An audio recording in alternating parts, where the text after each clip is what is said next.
Good Good morning. morning. Welcome back to Health, Wealth, and Relationships with Tisa. And Grant. Man, it is Thursday, a week before school. I know. So you realize now the kids start school in the middle of the week or like the middle of the month, the middle Wednesday. of the summer. Like, what are you talking about? You're right. It's the middle of the month. It's still kind of the middle of the summer. You're right, because we used to go back later. And it's in the middle of the week. They go back on Thursday. All of that. That's weird. That's weird. That would throw me way off. I don't know. I think it would throw me off too, because I think it was easier to get ready over a weekend for Monday school than it is to get ready Monday, Tuesday, Wednesday. You had that Saturday kind of, then you said that Sunday kind of like, okay, we get ready. In the middle of the week, just remember as a parent, you're still doing work stuff, life stuff. You can't just, pump the brakes and now add this on. Right. Yeah. It is. It's kind of weird. But the younger generations have been doing it. Hey. We're dating ourselves because we were going to school. When we were in school. Exactly. It was easier. It was easier. And it was after Labor Day. It was very specific. Monday after Labor Day. It sure was. Easy breezy. Summer was officially over. We knew the pools were closing and everything kind of just shut down. But we did get out later. I remember getting out like the middle of June or something before school. And now they're getting out like in May. Yeah. So it's shifting. Unless they miss snow days and they have to go a few extra days. Yeah. You're right. But but we're here to help y'all parents out, because we are going to talk about getting back to school, getting ready for back to school. Mm-hmm. Summer is winding down. School is 7 days away. So I thought, let's help these parents out with like a 7-day routine just to get ready for school next Thursday. It's here. You know what I'm saying? Because summer is a whole different thing. Kids have been running around with no sleep times, no routines, vacations, sleep until noon because they're on their devices till 3 in the morning. Your cousin's house, your friend's house, you're spending the night. You're just like, it's just you're all over the place. But now you got to get your mind right. You got to get your mind right. You got to reel them in. So I figure, let's do a 7-day kind of reel-in process. This way, it's not like an overnight thing, because these kids are different. They sleep a lot longer and all that kind of stuff. And so, if you have one of those households where you got kids or grandkids that don't like to get up in the morning, this is going to help y'all out. We're going to kind of give you guys a 7-day flow to kind of get the kids ready and really to get y'all ready for school, right? Because it's summertime. Like you said, you're in the middle of a job Thursday. Who knows what's going on Thursday at your job? But if you start the routine now, by next Thursday, the first day of school, it'll be easy breezy, and it won't be a culture shock for anybody.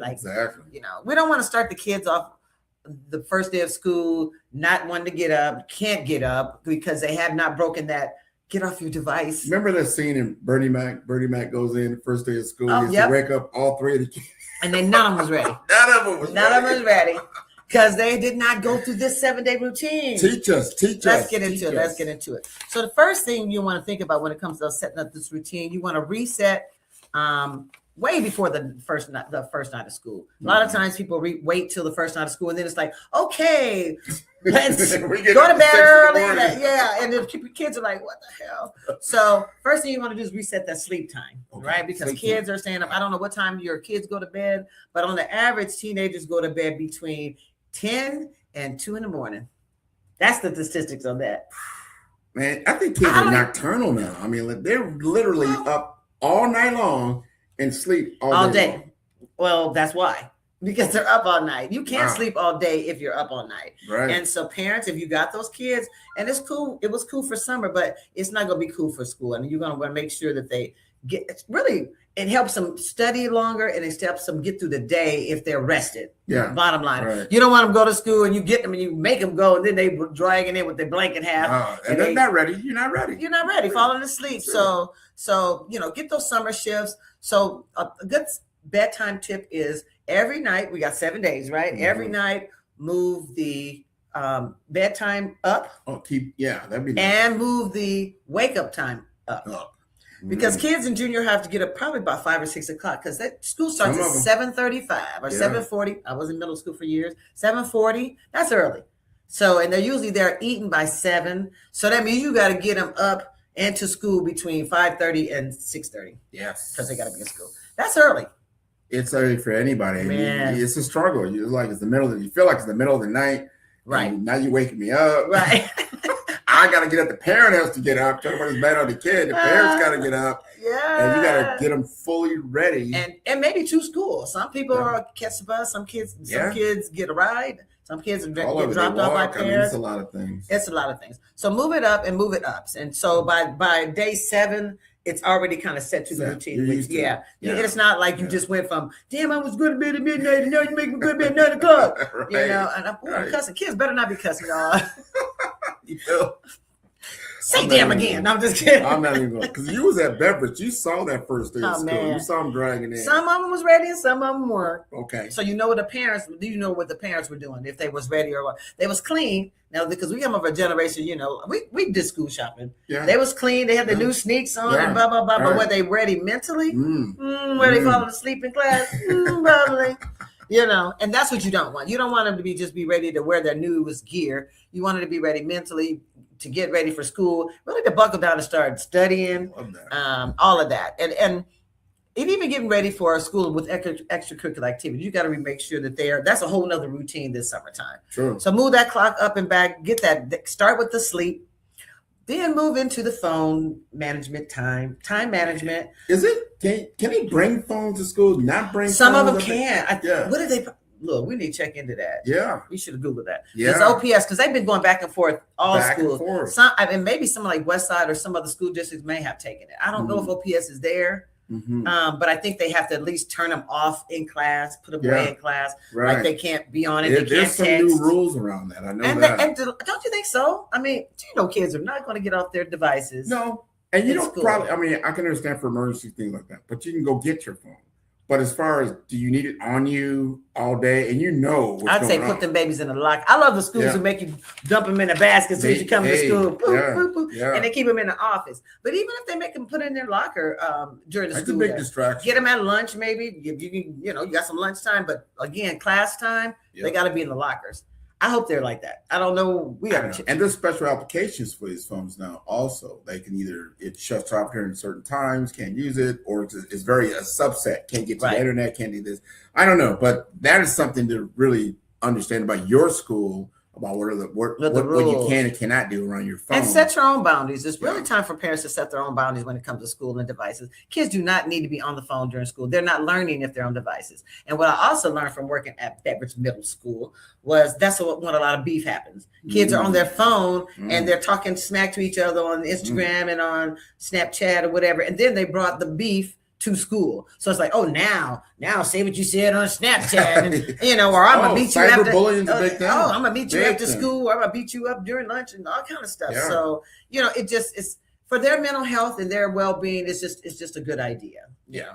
Right. And technology is not a bad thing. It's not your enemy, but it does have to be managed. Yep. And so we have to take onus on ourselves. Stuff we didn't have to deal with. You had to deal with that. Now, that generation, like. Me going to school, cell phone didn't exist. I mean, but I know your butt is old. I'm older, not old. I'm seasoned. I'm seasoned. I've been through a few. No, we didn't have phones in school. Nothing like that. But my kids, when I think about even my children, they did not have to deal with that either. Mine either. But my these grandkids, and I got some super ones. They're living in this smartphone world. It's almost like you got to have it, but then you don't. I mean, so it's a lot around it. But it's a lot, really, you don't need it. You don't need it. And they're really studies now. So now they've been out enough years where studies are showing us they're bad. The earlier you give it to them, the worse they can focus, the worse grades they get, all of that stuff. And then the social media piece just makes them more anxious, more violent, more bully accessible, and that kind of stuff. Right. So I kudos to the parents who are like, I got junior high. My kids don't got no phone. I have ran into a couple of parents that is like, my kids don't do phones. And we're debating now that they're in high school to get them a phone. And that's appropriate. I think that's appropriate. Because junior high, elementary school, your kids don't need no phone. And you're probably one of those parents who gave them a phone to entertain them. Right. Oh, why do they have the phone? Playing games. YouTube. They playing games. They watch things on it. Look, I see some kids who's like, where's your phone? They 5, 3, just to play the game. But that means you're setting that kid up to depend on these devices. Well, the thing is, at a very early age. What you're talking about, it is an addiction. It's a dopamine type of addiction. It is. So you take away, then all of a sudden they get anxiety. You're talking about. They're like, what am I going to do? Yeah. I can't look at the screen. Used to this, how about take your little ass outside? Or you learn to color, or you learn to read, you learn to do other things. It doesn't necessarily need the phone. But so, and that's what we're going to suggest. We're going to replace the phone with specific things. So don't just take their phone. So you know what? We're going to put the phone down for an hour and we're going to go for a family walk. There you go. Or we're going to put the phone down and we're going to have music time. If they're super little, get them into music time. Yeah. Or we're going to just get into art. It could be an artsy family. Mm-hmm. Everybody do their talents. All right. You got some music. You want to play the piano, but we're going to do something very specific for an hour. Start with an hour so you don't have withdrawal. The kids have withdrawal. Little kids, you can do that. I think you only got a certain amount of time where a child is really bonded to their parent. Mm-hmm. I think you start losing them about 9, 10. But if you start them early doing things like that, it sets a precedent. Yeah. And right? You're not dependent. You're actually managing it. That's what you want to do. You want to manage the phone time, and also just, talk about how it, so all of this, you're going to have a conversation probably before you implement this. So the first night you're going to have a family meeting. And in this family meeting on day 7, which is tonight for you people. Day 7 tonight. Day 7 tonight, you're going to have a family meeting. You're going to go over all these things. You're going to say, you don't slap them in the head like these are a bunch of rules you're going to have. You say, this is how we're going to transition into the school year. We got 7 days. And make it a game. It sounds like a game right there. Well, it's not a game, but it's going to be like everybody's inclusive, right? We're getting ready for the school. We are getting ready for the school year, including the parents. And so when it comes to that phone, parents, put your phone down too and say, we are going to do these things. That's what. Don't say, put your phone down and you go do something. How about everybody putting their phone down and we're going for a walk. We're going to play a game. We're going to whatever as family. But you start off with a family meeting that first day. Set the precedents, talk about transportation, talk about the activities they want to do, all that kind of get them thinking about school. What do you think you want to do this year? Do you think you want to play sports? Do you think you want to be in clubs? Do you have any anxiety about school? Because it might be their senior year. It might be their freshman year, so where are you in that? And so some of those, I was excited my senior year, but like my freshman year, when you kind of have a 9th grader or you're a 10th grader going into high school, it's a little intimidating. You used to be the oldest at your school. Right. Now you're the youngest. You're at the bottom of the totem pole again. Change. It's a change. And so start with that family meeting. Day 2, move into those sleep routines. So you're going to talk about that stuff we talked about. Like, remember, we're going to move your bedtime. You're not going to bed at midnight. You're going to bed at 11:30 in the night. Right. Because your kids are up. Some kids are up way past their parents. Way past. So you really know what time you go. Your kids, they think. They know they up, but they don't care. So it's like, stay up till you fall asleep. We got to change. And that's bad. And that's bad because that means they're literally like, I'm on, I can't rebuild for my. But, you got to flip the script. Yeah. Get them a night routine. And part of that night routine, let's set up bedtime. Let's set up bathing, like slowly things to wind your kid down. This is important because when you're talking about bedtime, you can't say, go to sleep. You tell your grandkids or your kids, lights out, go to sleep. They're gonna be like, I can't sleep, and so I'm not tired. And they used to being up, and so wind them down. Do some bathing, baths are always good. I always have to take a bath anyway. You have to take your bath at night in my house because you ain't gonna get up in the morning and get that bath. This is gonna take you too long. Cut down some time in the morning. Cut down some. So wake them. Get them want music. So if they like music and they do the headphones all the time, make sure that they're listening to soothing music. They're turning lights off. They're turning screens off. Let that be a part of their wind down. Okay. Listening to music. So they're taking something from them, So make it a whole night routine. Bedtime on day 5, you're going to talk about that screen time. We're going to really talk about it. It's like you guys did good these first 2 nights. We got done early. We woke up early. Let's intentionally put the phone down. Yeah. And we're going to do it with you. Be a part of the situation. Be a part because parents need to be the example. Yeah. You can't go tell a kid to put their phone down. The first thing they see is you scrolling. They're going to be like, when you put your phone down, you know what I'm saying? I said, they said, don't do as I say. Don't do as I do, do as I say. That worked for us. It didn't even work for us. But talk about that screen time and make them be a part of it. Make them agree to it. Don't say, because kids get real rebellious when you're taking stuff. And it's like, how are we going to do this so you're not tired in the morning? And what do you think is the applicable amount of time? Give them some statistics on like your age should be about 4 or 5 hours. 4 or 5 hours, that's half the time. Let's work towards the goal. When I can start there, let's work toward it. You're asking the child to tell you how they're feeling. How do you feel about going to school? what's on, and have an honest conversation. Yeah. And so if they're having some anxiety or this or that, and like, I really want this. So let's say you want to do a sport. I want to try this out. You didn't know about that. They got to be part of the conversation because that sets a tone for them. They're the ones going to school. Yeah. So you want to talk to them about how that's going to look the next 9 months, right? And so you got to talk about all that stuff because you got a budget for it and all that. So you got to talk about extracurriculars and what they want to do.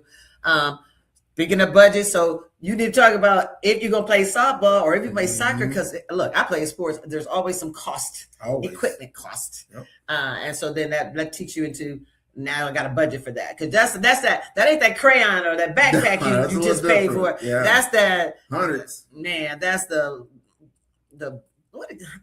I play softball, tennis.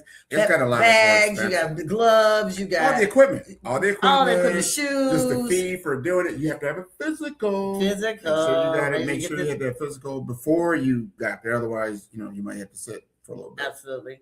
Day 2, you're going to move into that mental map. You're going to talk about moving, what you're going to do together. You're going to see how they're feeling physically. They got to get those physicals you talked about. But if they're dealing with, kids are dealing with asthma and anxiety, they have all kind of stuff. Talk about that physical, like, how are you doing? You're going to think you've been good with your inhaler at school. You want to leave it at the nurses. If they're on medication, are they going to have to take it at lunchtime? All of that. So if they got some physical problems and stuff like that, make sure you talk about that ahead of time. Good point. Yeah. That as parents, something I probably didn't do, probably should have done, especially go to the school early, find out who the teacher is. Yeah. Say, hey, my child's going to be in your class. Here are some things you may not know. Whether it's a medication or this or that. Yeah. So just get them prepared. Don't find out after the fact.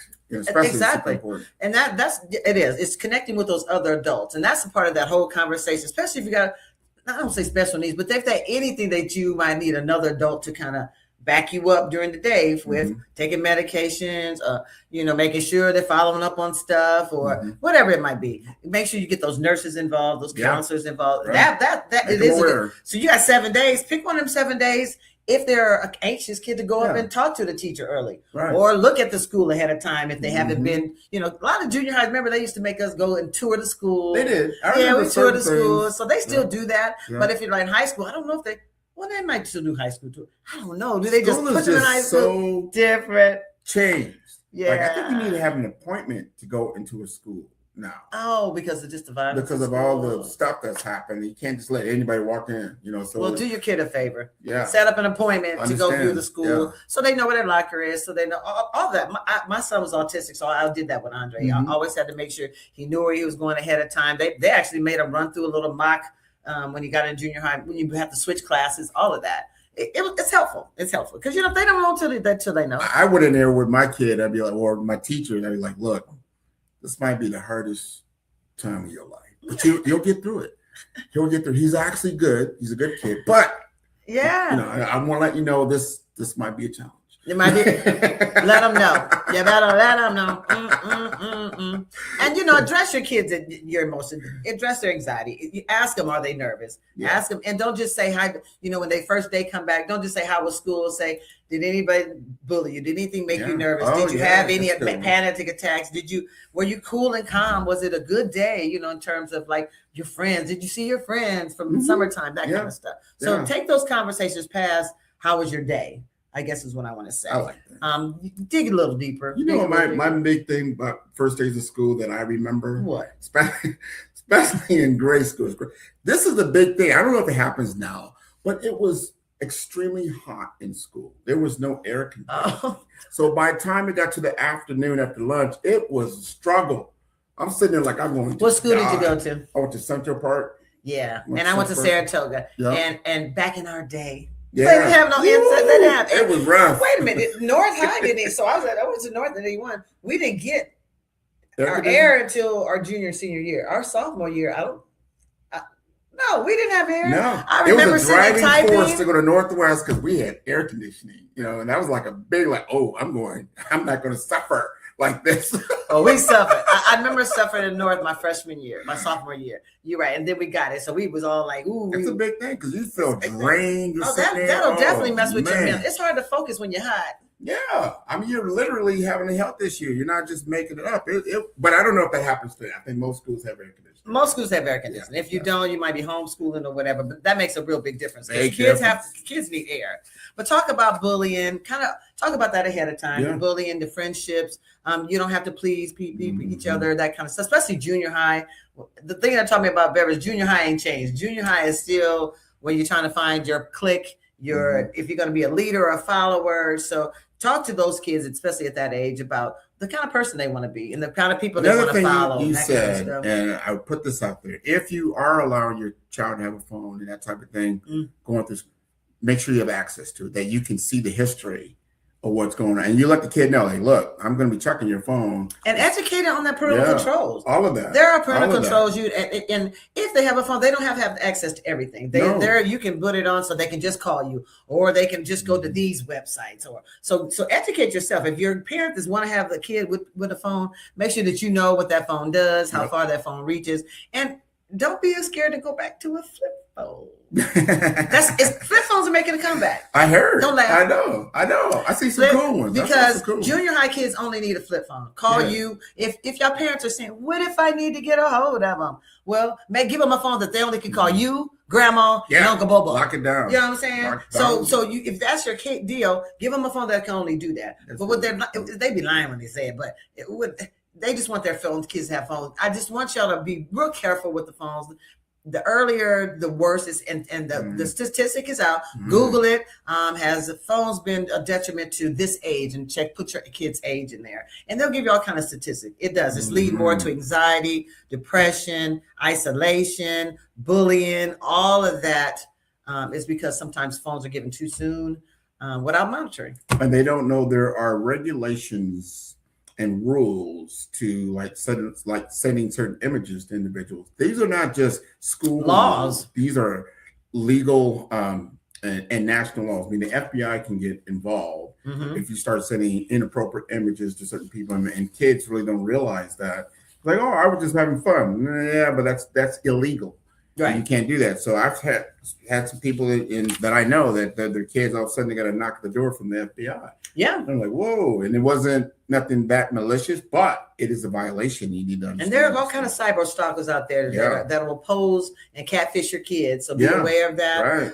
And we might have on some cyber people on just to kind of help parents monitor, give them some apps and stuff that they can use that are adult friendly, easy, and educational, just to kind of help you out, because it's a thing. It's a big thing. It's a thing. You want your kids to be successful. Right. So we're talking about all of this, getting ready for kids. We got to get the parents ready for the cost of school. Yeah.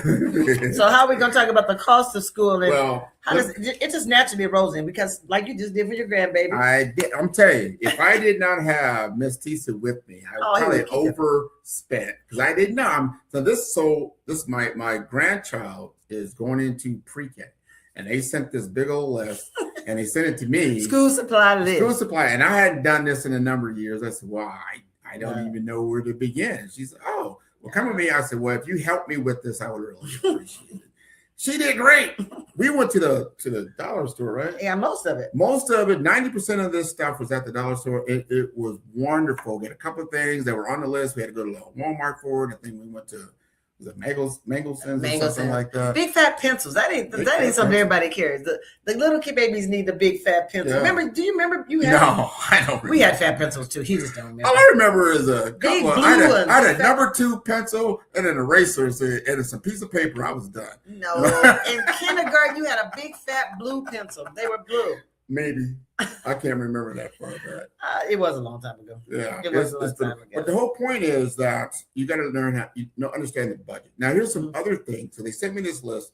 Now, I did this special because this is my grandchild. This is the first year. So I got all this stuff, and then I sent it back down to Florida. Now, next year, I ain't going to do that. So here's some money. Y'all go over here, because it costs money to ship all that down there. But I did it special, and I wanted to do that. And she sent me these very cute pictures of her opening everything. And it's like Christmas. Yeah. But it was cool. But it's getting her into the learning aspect. But when it comes to a financial thing, you have to understand these things. There's a couple of things. I knew I learned this as a parent. Like they give you the school list, right? Right. And you get everything on the school list, and then they go to school, and they come back with another list. because now they're getting into extracurriculars. Now they're signing up for sports and they're signing up for clubs, and all of that comes with extra money. It could have been geometry. It could have been a class. It's a classes, science. You got to buy that. You got to buy materials. So budgeting wise, you have to budget. Get the things that are necessary, but also keep some money. It ain't done. You're not done just because you got a backpack and a couple of erasers. You're going to have to get some more stuff, especially that first month. There's always some more things that are happening. So that's why on day 3, when you're talking about inventory, like what do you want? First of all, what do you need? Yeah. Make sure all the clothes fit because kids grow. Clothes first. That list you got second. And then you're going to talk about what do they want to do extracurricular. So you can be thinking, okay, if you're going to play a sport, I know I'm going to have to save and pull that money out. It's a whole different patch of money. So just kind of know what your kids want to do because and you might have to make it choose. Some of them might be a little more expensive. Soccer gear or softball gear or dance. Everything. Or, you know what I'm saying? You might have to choose what's in your budget. Yeah. Tell them to do what you can, but it gets costly, and you want to do what you have your kids do what they want to do, but it's be prepared. Just stick with it, but understand that there's always a monetary thing that comes. It's going to go with it. But to your point earlier, make sure you understand how your kid is getting to school. What is that going to cost you? If you're dropping them off, you pretty much know. But if they're taking a bus, what is that? Or is there an after-school bus? What are those things? So you have to understand all these other ancillary costs that you may not have thought about. Lunch money, even. Lunch, they'll tell you that till you go to lunch. It's like, some of them kids came to junior high, and I think in elementary school is lunchtime is lunch, but it's different when you go to junior high because you can go through the line and all that, but they make sure you pay. Yeah. And remember, Michelle Obama tried to get it so all school lunch schools are free. I wish that was done. It did for a year or two. Now talk about a situation of a child. That helps parents out. Check this out, because you worked in beverage, right? Mm-hmm. So you're a child in school. All of a sudden, everybody's getting their lunch, but you don't have lunch money. Oh, and then other kids look at you like, "Oh, you can't afford to eat." I've seen it. You do not want that situation. I've seen it, and I've helped them out. And we had a mean lunch lady. Whoa. This lady was so mean, and she would tell them, "Oh, okay, well tomorrow, make sure you have it tomorrow." And then after a while, they didn't have tomorrow. They were like, "Well, you can't get a hot lunch. You got to get a sack lunch." That's another thing. It's like sack lunch. Now you're demeaning them like you. You can't afford a little poor child. Social you get the sack lunch. Now, how did that look? Yeah. And they would tell them, put it back, or you don't have enough. You can grab a sack lunch, like you can grab the poor bag. Oh man, take care of it. They take care of it. I paid a many school lunches, but it should be free. But it's another cost to parents that you're going to have to occur. Or send them to school with a lunch. Well, so getting on to those costs, one thing I learned, I remember this as a parent too. They give me this list, and I'd be like, "Oh, we got some of this stuff laying around the house already." Or didn't so-and-so graduate, and they probably got most of this stuff there, and go over there. So you start accumulating stuff, so you don't have to go out and buy every single supply that either you may already have somewhere in a trunk, or some of your cousins or somebody else because they just don't use it anymore. I find that happening a lot. And not having to just buy everything that's on that. So you're saying ask some friends and family, but do they have some stuff laying around? They might. Well, usually it was my grandparents, or because they just had the stuff where there's construction paper, or if it was glue, or if it was scissors, or it was this. And I mean, your grandma was on it. She liked the paper mache and do. Okay. See, his grandmama paper mache. I can't even think of who to ask. Hey, you got some crayons laying around? Hey, you got some extra glue over there? No, I don't know. You'd be surprised if your grandma paper mache or scrapbook. She liked that. Then she might have some of this stuff. Other than that, you're gonna have to go to the dollar store. You're gonna have to go to the dollar store. That's funny. Because they want new stuff. They want a new box of crayons. And that's the truth. They do. They don't want, but it'd be good stuff, But just think it through. It depends on how much money you have, because all this stuff gets expensive. Mm-hmm. I'm telling you, it adds up quickly. And then when they come back with that new list, and it's going to happen, you think you're done, you're not. Especially that whole month of September, you're buying a whole bunch of stuff. So let's do this. Remind parents that in Omaha, they're really good about the backpack thing. Yeah. And so if you don't put pride aside, hit them Salvation Armies. They just had one for Salvation Army and KTV, but they'll be having them all pretty much the whole month of August.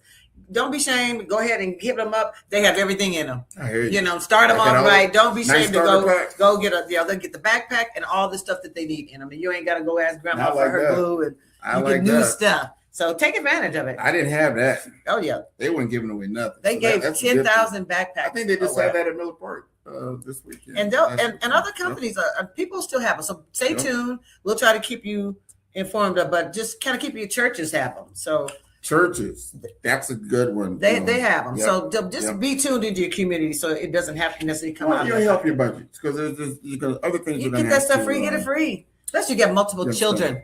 Yeah. Oh, when you think about that, that was one kid's advice, right? Now you got 5. So so what you talking about? I don't know. Get them free bags. You better get what you can because it get expensive. It does.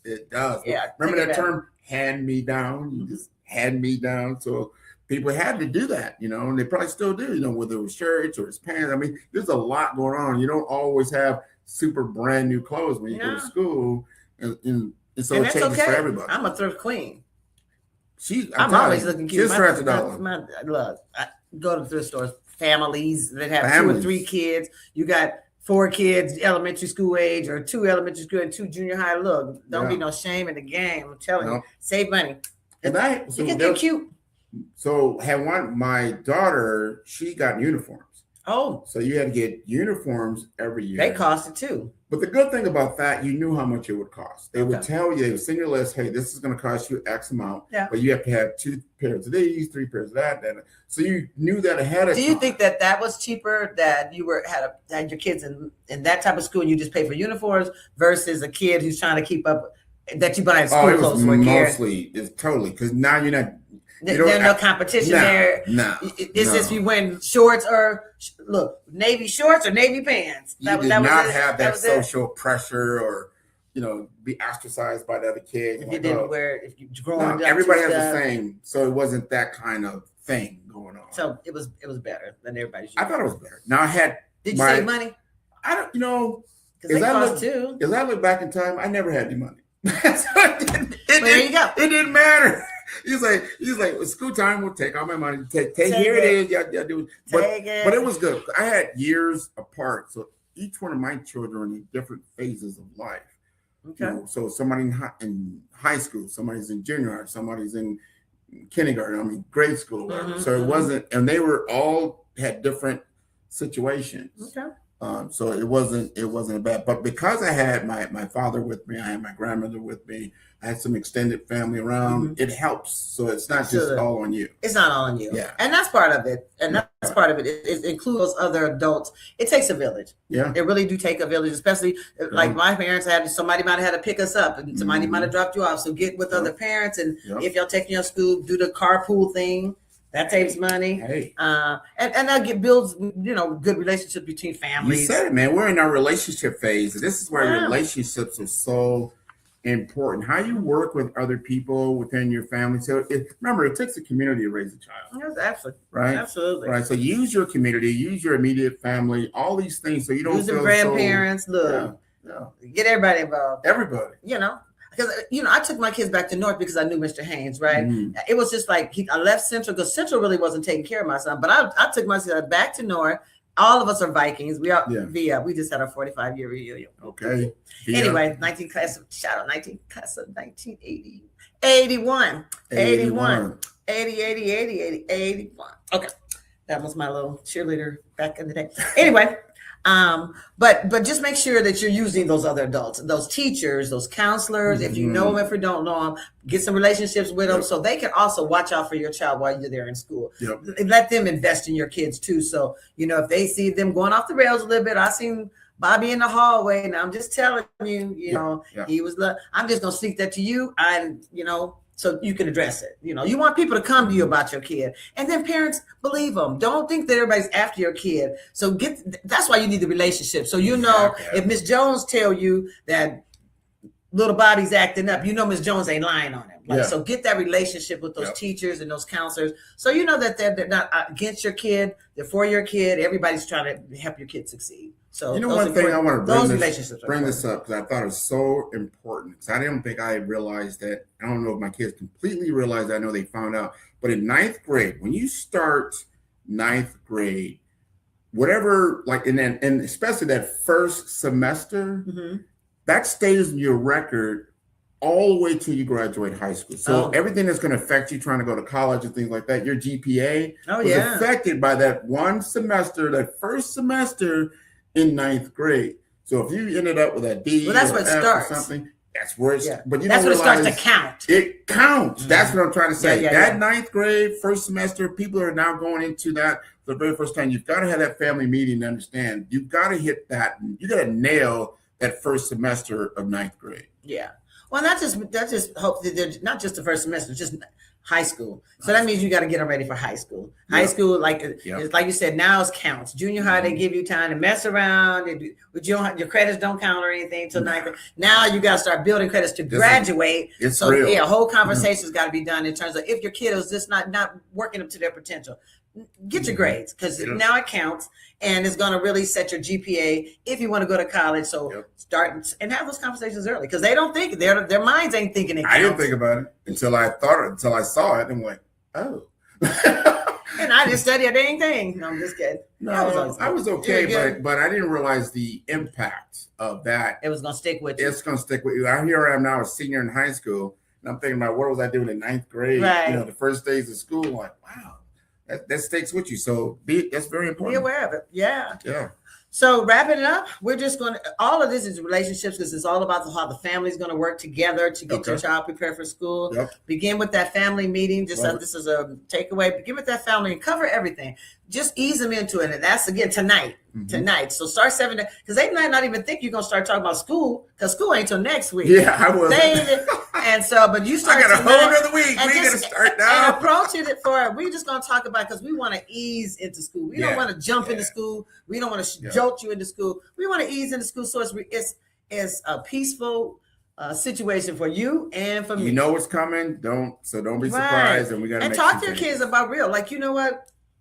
James, you know you don't like to get up in the morning. So what I'm not going to do is fight with you for school. Yeah. So we're going to start moving that dollar back tonight. Then move back a little more the next night. So it's not a culture shock. And then they're like, okay, how do you feel about that? Can we do it? Can we work together on that? You don't want your kids fighting you on this routine. This routine is it's a family thing. It's a family understood thing. Make sure you're asking them how they feel about it. Ask them to set some of the boundaries themselves.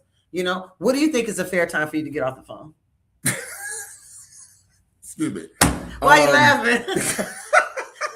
No, ask them.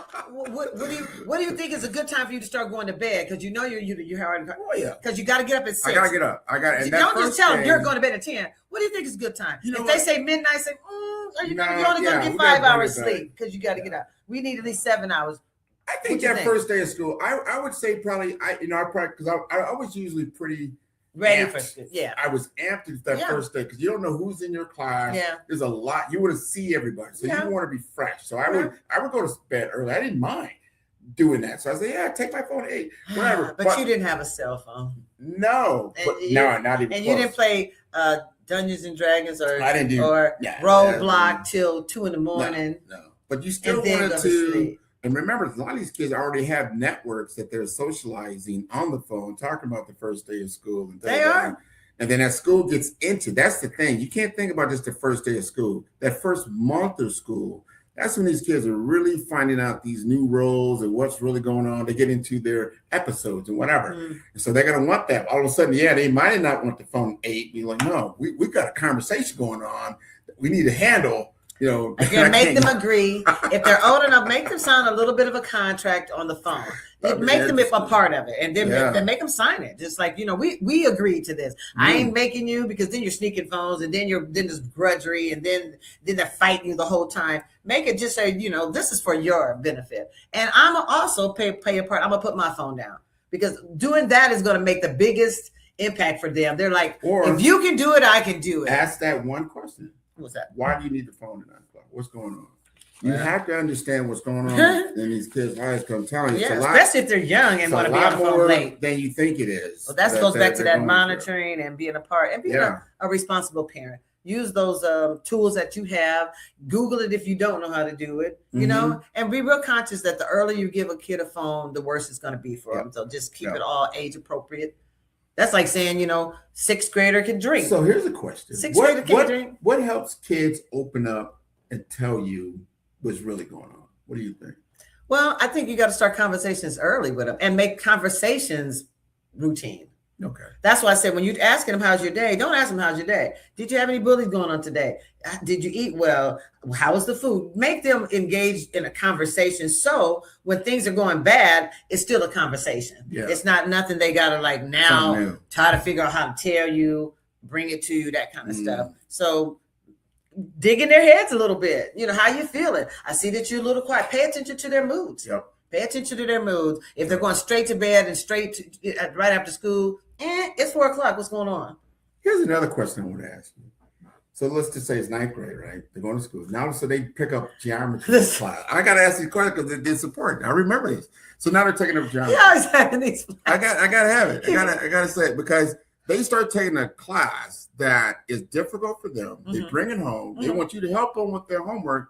You can't really help them with their homework. No. That's when you're in with those teachers, those counselors, and those tutors. Okay, tutors. Okay. Kids have, and they always have access to tutors. So again, like before school, if you know your kid struggles a little bit, and you know you ain't the smartest chip in the cookie, say, look, hey, I'm gonna make sure that you have a tutor set up. Say, my kid's going to need a tutor. Yeah. He's got these classes. He's going to struggle, and ahead of time, don't let the kid fall behind, get frustrated, want to drop the class. Already know you got math this year, and math is what you dodge math until you have to dodge math. Right. Just like in college, you'll be like, oh, you got to get a math credit. You'll be like, okay, here your senior year. You'll be like, you ain't took that math credit. I kind of remember that. That's kind of how it went with me a little bit. It's just like, but. If you know you struggle in math, you know your child's struggling in math, go ahead and get those tutors set up ahead of time. Go up to that school ahead of time. My kid's going to struggle. I want that built in because I don't know algebra. I don't know calculus. Right. I don't know none of that. So ahead of the game. You know your kid. You know what they struggle with. Right. Okay. I know. Don't try to do like my parents. My parents are pretty smart. They can help. But they also got us tutors when we need a tutor. That's all you need to say. Enough said. You got to get somebody that can really help. Yeah. Don't wait. And make sure you see, because they grade those papers. Like, look, and I think now they have it online. You can go in and see your kids' grade. You ain't gonna wait. See everything's checked. Yeah, you can go in there and go in and go check their grades before the grades come out. Because your kid might not be honest with you. You say, "How's school? Everything's fine. You getting your grades?" Yep. And then you go and look in their little thing because you can check even assignments. Parents, you can check assignments. So did you do your assignment? Yep. You need to take your little phone out and go check Jenny's little. Oh, I thought you did your math assignment. Matter of fact, you behind in 4 assignments. Be on top of that, parents. Be on top. Y'all got at least that access to. You have access. I like that. Easy access. You don't have to wait till open house. You ain't got to depend on your kid to tell you the truth. You can just go check what you got to do. Find something. They'd be like nothing. He'd be like, so no. Let's go over these points. Yeah. That you left us with, right? Well. We already started with the family meeting to get it all set up. Yep. Create a consistent caregiver situation across the board. That's that grandmother. Pull in your village. Okay. Pull in your village. I like that. Yeah, parents, grandparents, school counselors, school coaches, anybody that's going to be in touch with your kid. Make sure you got some kind of relationship with it, right? Okay. So you consistent caregivers. Protect the daily connection point. So let's make sure we have built-in times to put down our phone. Maybe say we don't have our phones at the dinner table. You know, maybe say charge your phone outside in the hallway because kids will sneak on the phone at night if it's just right next to them. It's really an addiction. So set up routines that set them up to succeed. Charging phones on the outside, that kind of stuff. Put the phone down yourself. Replacing the phone time with activity is important. Not just we're gonna put our phone down and so they sit there and worry about what's on the phone. Get them outside, do a family activity, play a game with them, that kind of stuff. Be intentional about the time, and have those conversations. Keep those conversations open-ended. So if something's going on as time comes up, they'll open up to you. They'll talk to you, and then you can help them navigate and work it out. I like it. Yeah, I like it. Ease them into it. I like it. Start tonight. Ease it into it. So 7 days. Great takeaway. Great. 7 days. We'll have this little thing. You kind of can't see it. We'll have the 7-day set up in our resource folder. Yep. If you need us to send it to you, we can email it to you. But it's something good to print out tonight. Starts tonight. Print it out. All right. What else we got going on before? Our checklist. Did we go over the whole checklist? No, the checklist is pretty much what we just said. Yep. It just writes it out so you can actually check it off. Did we have our family meeting? Yes. Did we talk about phone time? Yes. Did we set up a bedtime routine? Yes. Nice. So that checklist is so you can visually check it off. This is great, especially for young parents. This is great. Any parents, because really we didn't have a blueprint on how to parent and how to set kids up for school. This is good because now somebody's at least helping you. Yeah, now we can go back and look at, but this is a concrete. This is what I need to do. This is it, and it's a checklist. Yeah, you might forget some of this stuff. You be like, oh yeah, like putting the clothes out ahead of time, taking those baths out the night before, laying their clothes out there. So you're not waking up. What are you going to wear today? Yeah. You already know. You ain't still. You got to jump in that tub because you stink. No. You already took your bath, and nobody's fighting for the bathroom. We had one bathroom. Okay, so if y'all got one bathroom, you gotta work it out. And the night before is the best time. Get them early to bed, get the routine set up so they're fresh and ready to go, and have fun the first day. Yeah. There you go. Have fun the first day. Don't have everything. Don't have it chaotic and it's a big fight. I'm gonna go further now and say you need to have a first good month. But this sets up. This is the routine. I love that. This is the routine. The first 30 days has got to be. Stick to the routine. Stick to the routine. Yeah. Put the phone down. Get them bed early. Wake them up early. Get everything set the night before. It's preparation. Just kind of like with your funds. If you prep, I gotta prepare. I gotta get up early now. I'm not ready. Go to bed early. Put your phone down. Go to bed after the news, like I do. Because you don't want to oversleep trying to get your kids up. Oh my God! But most people are working, so they gotta work that morning routine. If I had to say, what do I? I'm an empty nester now, so I said, what's something I like about my new life? I do not have to get up in the middle of the night and take these kids to school. It was nightmarish for me, but in the middle of the night, it seemed like it's dark outside. The kids went to night school. I used to have to take one because they start at different times. Oh, so one it's was early like morning. Junior high is the middle of the night, as far as I was concerned. Then I got to come back because the other one can't go at that early. So now you got to go back out there. 7 o'clock is the middle of the night. Middle of the night. I said, man. And then I got to go to work. I was like, this is not cool. But so parents. The routine is going to help you too. Yes, it is. You follow the same routine as your kids. Everybody wake up happy, wealthy, and wise together. We'll be happy. That's right. Happy. So upcoming things for Pink Lotus. Yes. October 3rd, Pink Pancake Feed at Mandela Elementary School, North 30th Street. Bring the whole family. Yes. Free screenings, pink pancakes. Mm-hmm. You get 2 sausages and a drink. You can put whipped cream. We got fruit toppings. We got whatever kind of toppings you want to put on your all-you-can-eat pancakes. Only $15 per adult. Wow, October 3rd. $10 for 10, 12 and Saturday, under. Right? It's a Saturday morning from 9 until noon. So you got to get up. It's only a 3-hour thing, but come out and support Pink Lotus. And just it's a fair. So we'll have clowns and face painting and music, and so it'll be a good time. Yeah. Come out and get some information. Big shout out to Maurice Cotton for setting it up in Mandela. And Genevieve. Really Genevieve is the principal, and I don't know her married name. I'm sorry, Genevieve. My girl, she's. Oh yeah, you I grew up kind of raising Genevieve. She's like a little sister. Yeah. Shout out to the principal of Mandela. Mm-hmm. Who else we gonna give a shout out to?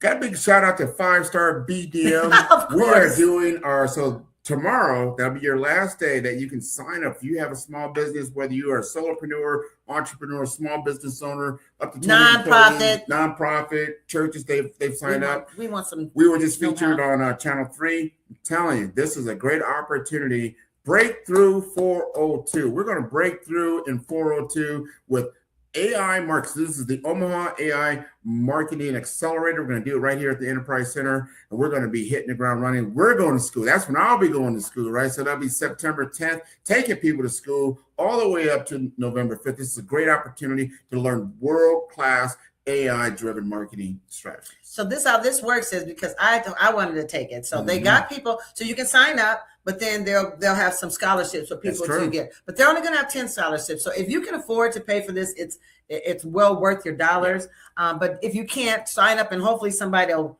pick you to take it free. I'm hoping to get picked because I can't. I don't have control over that.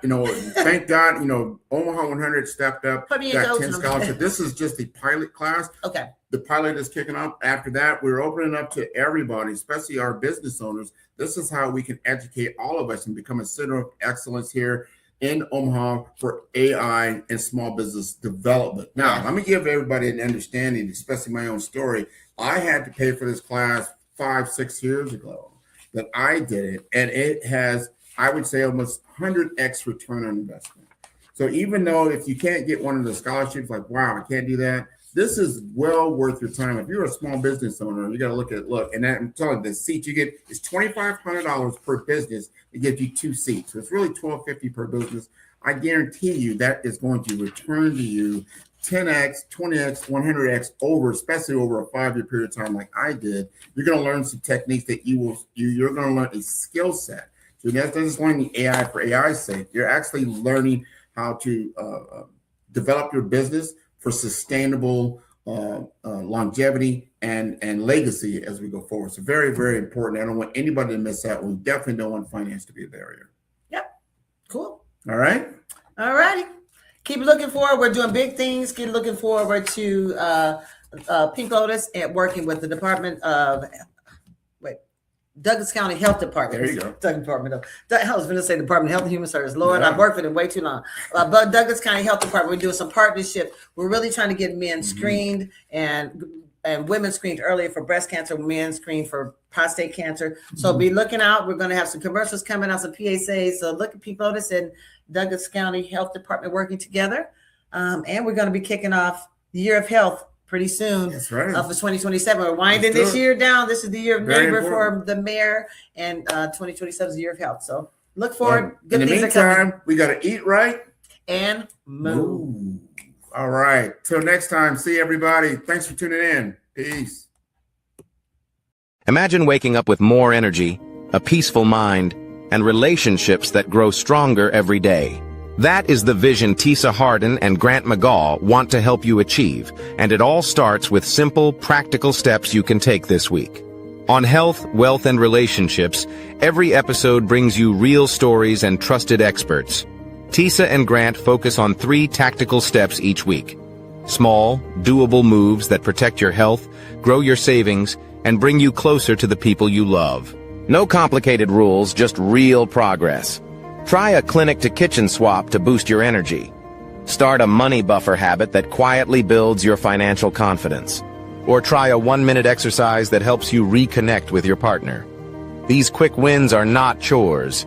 They are steps toward a better life. People who try just one intentional step report more energy, less money stress, and evenings full of laughter again.